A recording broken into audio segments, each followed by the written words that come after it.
quite common for landlords to require their tenants to pay a security deposit at the beginning of the lease, and this makes economic sense. Landlords often don't discover that a tenant has damaged a rental unit until the end of the lease, when the tenant is gone and often hard to find. The security deposit can offset some or all of any damage caused by a tenant. But in most states, the law involving security deposits is very complicated, and many landlords unknowingly violate the law. Depending on the state, even an unintentional violation of the security deposit law can have serious consequences. For example, in my state, Massachusetts, even an unknowing violation of the security deposit law can sometimes result in triple damages and the requirement that the landlord pay the tenant's attorney's fees. Although the requirements of security deposit law vary widely from state to state, a couple of common principles apply.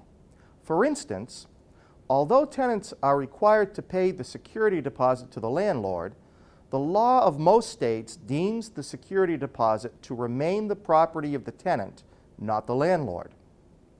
This means that the landlord can't commingle security deposits in with his or her own funds. Security deposit money must be held separately. Obviously, therefore, more laws follow concerning the type of bank account into which a landlord must place his or her security deposits. Most states also require that landlords accepting security deposits engage in particularized record keeping. While the degree of record keeping varies from state to state, most states require that landlords give receipts for their security deposits and maintain paperwork involving banking information, financial information supporting the use of security deposits to make repairs, and the nature of the damage to which the security deposit is being applied.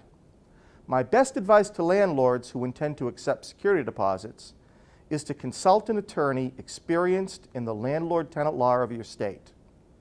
Once you know and understand how the security deposit laws work in your state, you'll be able to avoid the pitfalls that uninformed landlords encounter. My advice to tenants is that you too should learn the law of security deposits in your state. Again, most states consider the security deposit to be your money, and you should take reasonable steps to protect your deposit. And once again, an experienced landlord-tenant attorney in your state is the person best qualified to render competent advice on security deposits.